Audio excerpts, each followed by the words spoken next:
Any of you read Cain's book by Alex Trokey? Oh, yes. It's, well, I don't know if it's even in print now. I haven't seen it in a long while. He's a very good friend of mine. This is one of the early junkie books, drug books, and a very good one. It was just a very good book, a very accurate book about addiction. The whole experience of addiction. what he got from it, which was a sort of a feeling of self-sufficiency, impregnability. Yeah, it was a very good book on the subject. One of the best. And here's Opium and by Jean Cocteau. It's quite a good book on the subject, actually. I mean, there are insights in there. He mentions the incompatibility of opium and alcohol, and the fact of milk being, to some extent, an antidote for opium. But I say still the best book on the subject is De Quincey, Confessions of an English Opium Eater, which they have in the bookstore here. I mean, he said it all about use for pain and use, addiction, overuse, and withdrawal.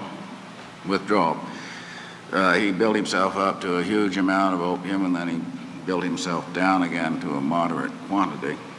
There's a very funny passage in here, one of my favorite passages, about Coleridge. He's quite bitchy about Coleridge, really. It is notorious that in Bristol, to that I can speak myself, but probably in many other places, he, Coleridge it is, went so far as to hire men, porters, hackney coachmen, and others to oppose by force his entrance into any druggist shop. But as the authority for stopping him was derived simply from himself, naturally these poor men found themselves in a metaphysical fix not provided for even by Thomas Aquinas or by the prince of Jesuitical casuists. In this excruciating dilemma would occur such scenes as the following. "Oh, sir," would plead the suppliant porter, suppliant yet semi-imperative, for equally if he did and if he did not show fight, the poor man's daily 5 shillings seemed endangered. "Really you must not consider, sir, your wife and transcendental philosopher. Wife? What wife? I have no wife." Porter, "But really now you must not, sir. Didn't you say no longer ago than yesterday?" Transcendental philosopher, "Pooh, pooh. Yesterday is a long time ago. Are you aware, my man, that people are known to have dropped down dead for timely want of opium?" "Eh, but you tellest me not to hearken." Transcendental philosopher, "Oh, nonsense, an emergency, a shocking emergency has arisen, quite unlooked for. No matter what I told you in time long past, that which I now tell you is, get out of my way." Funny passage. Well, after, I guess it was in 1950, and I'd had these experiences as an addict. I was living in Mexico City, and someone suggested to me that I simply write up my experiences with heroin addiction, which I did. And that was the book, the first book, Junkie. And then when that was published, that I was encouraged to go on with writing.